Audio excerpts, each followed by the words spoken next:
Jamaica-Japan relations strengthened as the countries celebrate 50 years of friendship. Prime Minister encourages global community take better advantage of the resources of the sea. And independence period off to a running start.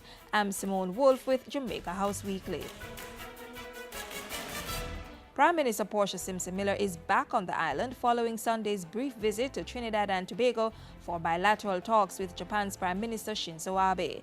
As the countries celebrate 50 years of diplomatic relations, Mrs. Simpson Miller and her Japanese counterpart continued talks on strengthening cooperation, trade and investment between both countries. The Prime Ministers met ahead of the first Japan-CARICOM summit held today in Port of Spain.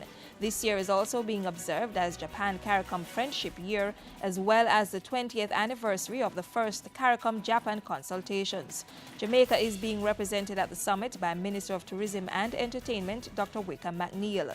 Today's summit focused on several issues, including the particular vulnerabilities of CARICOM, cultural exchange, tourism, and deepening cooperation in the international arena. And in keeping with the move to deepen ties with Japan, Prime Minister Simpson Miller made time last week to meet with the commander of a Japanese training squadron at Jamaica House on Tuesday. Mrs. Simpson Miller also attended a reception commemorating the golden milestone on board Japanese vessel Kashima on Wednesday. The oceans, man's final resource-laden frontier, was a major focus for Prime Minister Portia Simpson Miller last week as she attended a special sitting of the International Seabed Authority, the ISA, at the Jamaica Conference Center.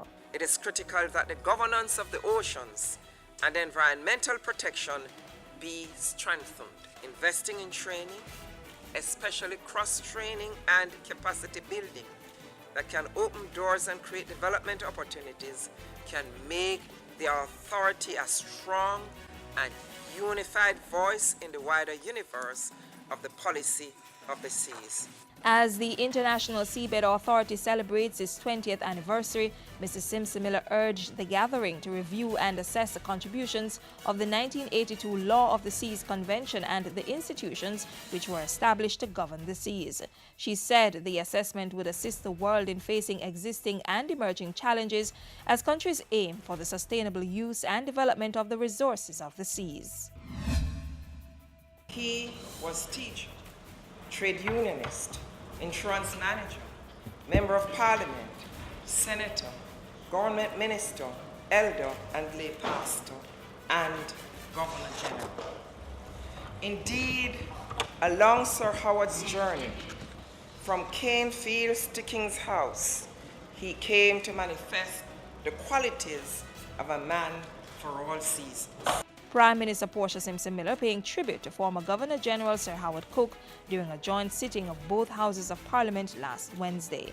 Members of the legislature also observed a minute's silence in remembrance of the late head of state who died on July 11 at age 98. Sir Howard is to be accorded a state funeral on August 8 at the Holy Trinity Cathedral in Kingston starting at 10 a.m. Interment will follow at the National Heroes Park.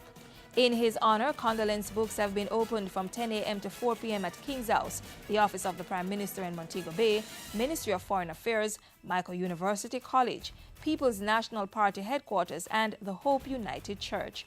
Sir Howard's body will be available for public viewing between 10 a.m. and 5 p.m. on Tuesday, August 5 at the Cultural Center in St. James and on Thursday, August 7 at the Michael University College in Kingston. Mrs. Simpson Miller consoled the widow and family of Deacon Joseph Earl when she attended a Thanksgiving service in honor of his life last Tuesday. Deacon Earl was a former principal of the Jose Marti and Calabar High Schools, as well as a former president of the Jamaica Cooperative Credit Union. And Mrs. Simpson Miller also remembered Jamaican-born Canadian businessman Dr. Raymond Chang, who she described as a leader with heart. In a statement, Mrs. Simpson Miller said the death of Ray Chang has robbed Jamaica and Canada of one of their most accomplished sons in the areas of finance and philanthropy. She expressed condolences to Chang's widow, Donnet, and members of his immediate family, friends, and loved ones. In 2011, Chang was conferred with the Order of Jamaica and was a recipient of the 2003 Prime Minister's Medal of Appreciation. Mrs. Simpson Miller also made some time for visitors to Jamaica House this past week.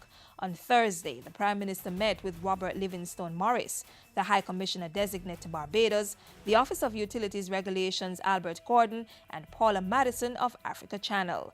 Before that, she said farewell to the outgoing Spanish ambassador to Jamaica and also met with a delegation from the Nurses Association of Jamaica and members of the National Sports Council. And the Prime Minister was represented by the Minister of Youth and Culture, Lisa Hanna, at Sunday's National Emancipation and Independence Thanksgiving service. Minister Hanna delivered the first scripture lesson at the church service, which kicks off the events scheduled for the 2014 Emancipation and Independence celebrations. And that's how we close Jamaica House Weekly for today. Join us next time when we'll bring you more of the latest news coming out of the office of the Prime Minister.